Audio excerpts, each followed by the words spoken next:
Hello friends, welcome to our channel. Friends, ఈరోజు తెలంగాణలోని విద్యా ఉద్యోగాలకి సంబంధించి వచ్చినటువంటి పూర్తి సమాచారాన్ని చూద్దాము. సో వీడియో చూస్తున్నటువంటి వారు వీడియోని లైక్ చేసి ఛానల్ని సపోర్ట్ చేయండి. ఈ వీడియోకి 1000 లైక్స్ అయితే ఎక్స్పెక్ట్ చేస్తున్నాను. సో ప్రతి ఒక్కరూ లైక్ చేసి మీ ఫ్రెండ్స్కి షేర్ చేయండి. ఫస్ట్ టైం మన ఛానల్ని విజిట్ చేస్తే సబ్స్క్రైబ్ చేసుకొని బెల్ సింబల్ని యాక్టివేట్ చేసుకోండి. తెలంగాణ జీపీఓ ఉద్యోగాలకి ప్రిపేర్ అయ్యేటువంటి అభ్యర్థుల కోసం మేము ఫుల్ కోర్స్ని తెలుగు మీడియం అభ్యర్థులకి అఫీషియల్గా లాంచ్ చేయడం జరిగింది. అన్ని టాపిక్స్ని కవర్ చేస్తూ ప్రీవియస్ పేపర్స్తో కూడినటువంటి ఈ కోర్స్ని 499 రూపీస్కి 1 year వ్యాలిడిటీతో అందిస్తున్నాము. ఈ కోర్సులో మీకు అన్ని సబ్జెక్టులకి సంబంధించినటువంటి వీడియో క్లాసెస్ అన్నీ కూడా తెలుగు మీడియంలో అవైలబుల్గా ఉన్నాయి. ప్రీవియస్ పేపర్స్ కూడా ఉన్నాయి కాబట్టి డిస్క్రిప్షన్లో ఉన్నటువంటి బీఎస్కే జాబ్స్ అనేటువంటి యాప్ని డౌన్లోడ్ చేసుకొని యాప్ హోమ్ పేజ్లో టీఎస్ ఎగ్జామ్స్ అనేటువంటి సెక్షన్లోనికి వెళ్తే మీకు ఈ కోర్స్ అయితే కనిపిస్తుంది. సో ఇమ్మీడియట్గా ఈ కోర్స్ అయితే తీసుకోండి. ఈ ఆఫర్ కొద్ది రోజులు మాత్రమే ఉంటుంది. సో ఖచ్చితంగా గ్రాబ్ చేసుకోండి. అలాగే తెలంగాణ జిల్లా కోర్టు అండ్ హైకోర్టు ఉద్యోగాలకి ప్రిపేర్ అయ్యేటువంటి అభ్యర్థుల కోసం ఇక్కడ మెన్షన్ చేసినటువంటి కోర్సెస్ అన్నింటినీ కూడా ప్రొవైడ్ చేస్తున్నాము. సో మీకు ఇంట్రెస్ట్ ఉంటే process server and office subordinate ఉద్యోగాలకి మీరు ప్రిపేర్ అవుతున్నట్లయితే డిస్క్రిప్షన్లో ఉన్నటువంటి యాప్ని డౌన్లోడ్ చేసుకొని ఈ కోర్సెస్ అయితే తీసుకోండి. రీసెంట్గా జరిగినటువంటి జిల్లా కోర్టు అండ్ హైకోర్టు ఎగ్జామినేషన్స్లో చాలా బిట్స్ మేము ప్రొవైడ్ చేసినటువంటి మెటీరియల్స్ నుంచే రావడం జరిగింది. సో ప్రతి ఒక్కరు కూడా ఈ కోర్సెస్ తీసుకోండి, మీకు చాలా బెనిఫిట్ అవుతుంది. ఫస్ట్ అప్డేట్ వచ్చేసి 25వ తేదీన విఆర్ఓ విఆర్ఏలకు పరీక్ష అని చెప్పేసి మనకి ఇన్ఫర్మేషన్ వచ్చింది. జీపీఓ పోస్టుల భర్తీకి ఏర్పాట్లు, కలెక్టర్ల ఆధ్వర్యంలోనే పరీక్ష నిర్వహణ అని చెప్పేసి గ్రామ పాలనా ఆఫీసర్ పోస్టులకి సంబంధించి గతంలో విఆర్ఓ విఆర్ఏలుగా పనిచేసి జీపీఓలుగా రావడానికి ఇంట్రెస్ట్ చూపించినటువంటి అభ్యర్థులు ఎవరైతే ఉన్నారో సో వారికి ఈ నెల 25వ తేదీన గ్రామానికి ఒక జీపీఓని నియమించడానికి సంబంధించి వారికి ఎగ్జామినేషన్ కండక్ట్ చేయబోతున్నారు. సో అందులో భాగంగానే ఇప్పటికే పూర్వపు విఆర్ఓ విఆర్ఏల నుంచి దరఖాస్తులు స్వీకరించారు. వారందరికీ స్క్రీనింగ్ టెస్ట్ పెట్టేందుకు సమాయత్తమవుతున్నది తెలంగాణ రాష్ట్ర ప్రభుత్వం. ఇందులో భాగంగా ఈ నెల 25వ తేదీన పరీక్ష పెట్టనున్నారు. ఇప్పటికే ప్రతి జిల్లాలోనూ పరీక్ష కేంద్రాన్ని ఎంపిక చేయాలని కలెక్టర్లకు ఆదేశాలు అందాయి. పరీక్ష కేంద్రం, దాని నిర్వహణకు నోడల్ అధికారిని డిప్యూట్ చేయాలని చెప్పేసి సూచించారు. తొలుత టీజీపీఎస్సీ ద్వారా పరీక్ష నిర్వహించాలని నిర్ణయించారు. అయితే పలు పరీక్షల నిర్వహణతో తీరిక లేకుండా టీజీపీఎస్సీ ఉన్నారు. ఈ క్రమంలో కలెక్టర్ల నేతృత్వంలోనే ప్రతి జిల్లాలో పరీక్షను పూర్తి చేయాలని చెప్పేసి నిర్ణయం తీసుకోవడం జరిగింది. జీపీఓ చేయబోయేటువంటి విధులు, బాధ్యతలపైనే ప్రశ్నలు ఉంటాయని చెప్పేసి అధికారులు స్పష్టం చేస్తున్నారు. అభ్యర్థులంతా గతంలో రెవెన్యూ శాఖలో పనిచేసినటువంటి వారే. వారందరికీ కూడా జాబ్ చార్ట్పై కనీస అవగాహన ఉంది. కఠినతరమైనటువంటి ప్రశ్నలేవి ఉండవని తేల్చారు. ఎలాగూ పోస్టుల కంటే దరఖాస్తుల సంఖ్య తక్కువే ఉంది. ఈ క్రమంలో ఎలిమినేషన్ ప్రక్రియ ఉండదని గ్యారంటీ ఇస్తున్నారు. అయితే ప్రశ్నపత్రాన్ని జేఎన్టీయూ అధికారుల ద్వారా రూపొందించనున్నారు. ఇప్పటికే రెవెన్యూ శాఖ జేఎన్టీయూ అధికారుల మధ్య చర్చలు పూర్తి అయ్యాయి.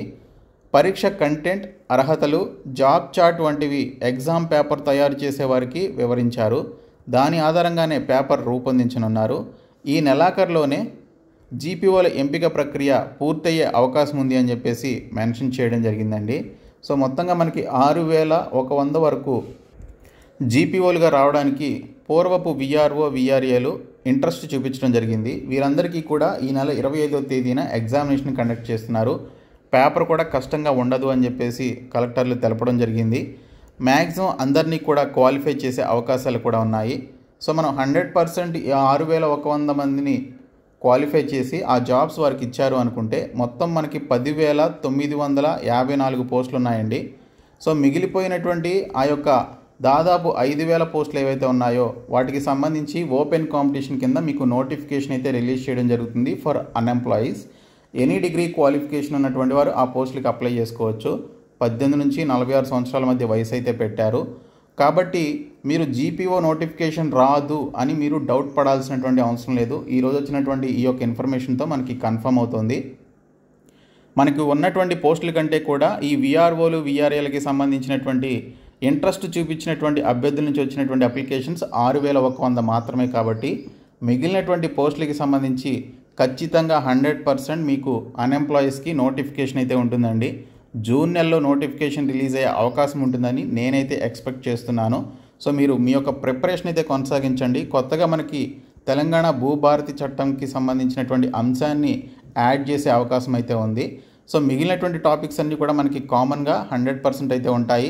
సో మేము మీకు 499 రూపీస్ మెగా కోర్స్ అయితే ప్రొవైడ్ చేస్తున్నాము. సో ఆ కోర్స్లో మీకు తెలుగు మీడియం అభ్యర్థుల కోసం కంప్లీట్ కంటెంట్ని అయితే యాడ్ చేయడం జరిగింది జీపీఓ పోస్టులకి సంబంధించి. సో ఇంట్రెస్టెడ్ క్యాండిడేట్స్ డిస్క్రిప్షన్లో ఉన్నటువంటి బీఎస్కే జాబ్స్ అనేటువంటి యాప్ని డౌన్లోడ్ చేసుకుని ఆ కోర్స్ అయితే తీసుకోండి. ఇంకా ఎన్ని కుట్రలు చేసినా జాబ్స్ భర్తీ చేస్తామని చెప్పేసి సీఎం రేవంత్ రెడ్డి అన్నారు. నిరాఘాటంగా నియామకాలు, ఎన్ని అవాంతరాలు వచ్చినా ఆగవు, గ్రూప్ 1 సహా ఏది ఆపం, అడ్డంకులను అధిగమిస్తాం, ఏడాదిన్నరలో 60,000 ఉద్యోగాలు ఇచ్చాం, నీటిపారుదల శాఖలో 1186 పోస్టులు భర్తీ, ఇంజనీర్లు విచక్షణతో పనిచేయాలి, రాజకీయ నాయకుల మాటలు వినొద్దు, కొత్తగా ఎంపికైన ఇంజనీర్లకు సీఎం రేవంత్ హితవు, నియామక పత్రాలు అందజేత అని చెప్పేసి మనకి ఇక్కడ ఇన్ఫర్మేషన్లో రావడం జరిగింది. చాలా రోజుల నుంచి పోస్ట్పోన్ అవుతూ వస్తున్నటువంటి యొక్క నీటిపారుదల శాఖలోని ఏడబ్ల్యూ అలాగే జేటీఓ పోస్టులకి సంబంధించి వారికి నియామక పత్రాలను అయితే అందించడం జరిగిందండి. సో ఇందులో భాగంగా ఇప్పటివరకు 60,000 ఉద్యోగాల్ని భర్తీ చేసినట్లు, త్వరలో మరికొన్ని ఉద్యోగాలను భర్తీ చేస్తామని చెప్పేసి సీఎం రేవంత్ రెడ్డి గారు అన్నారు.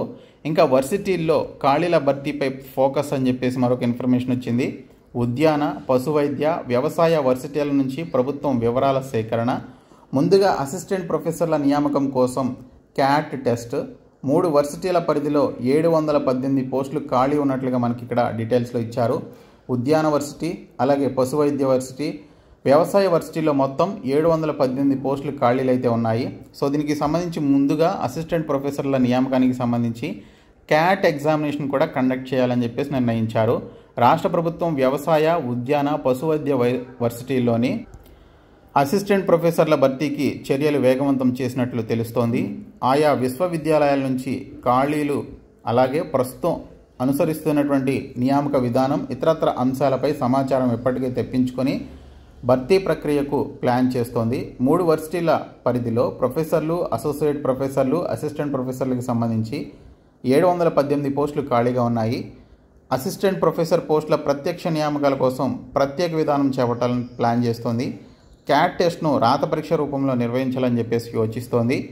విద్యార్హతలు, బోధన అనుభవం, కమ్యూనికేషన్స్, వ్యక్తిగత ఇంటర్వ్యూల ప్రతిభ ఆధారంగా మిగిలినటువంటి 50% మార్కులను కేటాయించాలని చెప్పేసి నిర్ణయం తీసుకున్నట్లుగా ఇక్కడ మనకి డీటెయిల్స్లో ఇచ్చారు. సో ఈ వర్సిటీల్లో 8 ఏళ్ల క్రితం నియామకాలు చేపట్టారని, ఇప్పుడు 8 ఏళ్ల తర్వాత ఈ 718 పోస్టులని నియమిస్తున్నారని చెప్పేసి ఇన్ఫర్మేషన్ ఇచ్చారు. అండ్ దీనితో పాటు 3 విశ్వవిద్యాలయాల్లో ఖాళీలు అని చెప్పేసి కూడా ఇవ్వడం జరిగింది. వ్యవసాయ విశ్వవిద్యాలయాల్లో ప్రొఫెసర్లు 20 పోస్టులు, అసోసియేట్ ప్రొఫెసర్లు 50 పోస్టులు, అసిస్టెంట్ ప్రొఫెసర్లు 380 పోస్టులు, మొత్తంగా 450 పోస్టులు అయితే ఉన్నాయి. ఇంకా ఉద్యానవన విశ్వవిద్యాలయానికి సంబంధించిన ప్రొఫెసర్లు 17, అసోసియేట్ ప్రొఫెసర్లు 42, అసిస్టెంట్ ప్రొఫెసర్లు 66, మొత్తం 125 పోస్టులు ఉన్నాయి. పశు వైద్య ప్రొఫెసర్లు 21, అసోసియేట్స్ ప్రొఫెసర్లు 62, అసిస్టెంట్ ప్రొఫెసర్లు 60, మొత్తం 143 పోస్టులు ఉన్నట్లు అధికారులు వెల్లడించారు. వీసీల నియామకంలో ఒక విధానం, అసిస్టెంట్ ప్రొఫెసర్ల భర్తీలో మరో విధానం తీసుకురావడంపై విద్యార్థి సంఘాలు సరికాదంటున్నారని చెప్పేసి ఇక్కడ ఇన్ఫర్మేషన్ ఇవ్వడం జరిగింది. ఇంకా ట్రాన్స్జెండర్లకు ఉద్యోగాలు, విద్యార్హతలు, ఆసక్తి మేరకు నైపుణ్యాభివృద్ధిలో శిక్షణ, ఆపై వివిధ విభాగాల్లో సెక్యూరిటీ గార్డులుగా chance, GHMC additional commissioner Sneha Sabarish వెల్లడి అని చెప్పేసి ఇచ్చారు. ట్రాన్స్జెండర్లకు ఉద్యోగ అవకాశాలు కల్పిస్తామని, వారి విద్యార్హతలు, ఆసక్తి మేరకు నైపుణ్యాభివృద్ధిలో శిక్షణ ఇప్పిస్తామని చెప్పేసి GHMC additional commissioner Sneha Shabarish వెల్లడించారు. వివిధ విభాగాల్లో సెక్యూరిటీ గార్డులుగా ఛాన్స్ ఇస్తామని పేర్కొన్నారు. బుధవారం జీహెచ్ఎంసీ ప్రధాన కార్యాలయంలోని పన్వర్ హాల్లో ట్రాన్స్జెండర్ల ప్రతినిధులు, ఎన్జీఓలతో యూసీడీ విభాగం ఆధ్వర్యంలో సమావేశం నిర్వహించినట్లుగా ఇక్కడ డీటెయిల్స్ అయితే ఇవ్వడం జరిగింది. ఇంకా గ్రూప్ 1పై రాజకీయ ప్రేరేపిత పిటిషన్లు అని చెప్పేసి ఇచ్చారు. రాష్ట్రంలో 14 నెలల్లో 60,000 ప్రభుత్వ ఉద్యోగాలు కల్పించాం. గ్రూప్ 1 ఉద్యోగాల నియామకాలు పూర్తయ్యేవే, కానీ హైకోర్టులో కొంతమంది రాజకీయ ప్రేరేపిత పిటిషన్లు వేసి అడ్డుకుంటున్నారు. వారి వెనుక ఉన్నటువంటి రాజకీయ పార్టీల గురించి మాకు తెలుసు. కేసులను అధిగమించి త్వరలోనే గ్రూప్స్ ఉద్యోగాలు భర్తీ చేస్తాం. గత ప్రభుత్వ హయాంలో ప్రశ్నపత్రాలను జిరాక్స్ కేంద్రాల్లో విక్రయించారు అని సీఎం రేవంత్ రెడ్డి పేర్కొన్నారు. కార్యక్రమంలో మిగిలినటువంటి మంత్రులు కూడా పాల్గొన్నట్లు ఇక్కడ డీటెయిల్స్లో ఇచ్చారు. ఇంకా తక్షణమే ఉద్యోగాలు భర్తీ చేయాలని చెప్పేసి కూడా ఇక్కడ మెన్షన్ చేయడం జరిగింది. ఏడాదిలో 2 లక్షల ఉద్యోగాలు ఇస్తామని అధికారంలోకి వచ్చిన కాంగ్రెస్ ప్రభుత్వం తక్షణమే నోటిఫికేషన్లు ఇచ్చి ఉద్యోగాలు భర్తీ చేయాలని పోలీసుల నిరుద్యోగ జేఏసీ ప్రతినిధులు ఆకాష్ శంకర్, కళ్యాణ్ డిమాండ్ చేశారు. 2016, 18, 22వ సంవత్సరంలో బీఆర్ఎస్ ప్రభుత్వం 15,000 ఉద్యోగాలు భర్తీ చేసిందని, అయితే ప్రస్తుత కాంగ్రెస్ ప్రభుత్వం ఒక్క పోలీసు ఉద్యోగము ఇవ్వలేదని మండిపడ్డారు అని చెప్పేసి ఇక్కడ డీటెయిల్స్ అయితే రావడం జరిగింది. సో వెంటనే జాబ్ క్యాలెండర్ ఇచ్చి కాంగ్రెస్ ఇచ్చినటువంటి హామీని నెరవేర్చుకోవాలని చెప్పేసి ఇక్కడ వారైతే కోరుతున్నారు. సో ఇవి ఈరోజు వచ్చినటువంటి ఫ్యూ అప్డేట్స్. మేము మీకు ప్రొవైడ్ చేసినటువంటి జీపీఓ కోర్సు, అలాగే తెలంగాణ కోర్ట్ జాబ్స్కి సంబంధించినటువంటి కోర్సెస్ యొక్క యాప్ లింక్ డిస్క్రిప్షన్లో అయితే ఉంది. మీరు యాప్ని డౌన్లోడ్ చేసుకుని ఆ కోర్సెస్ తీసుకోండి. Thank you.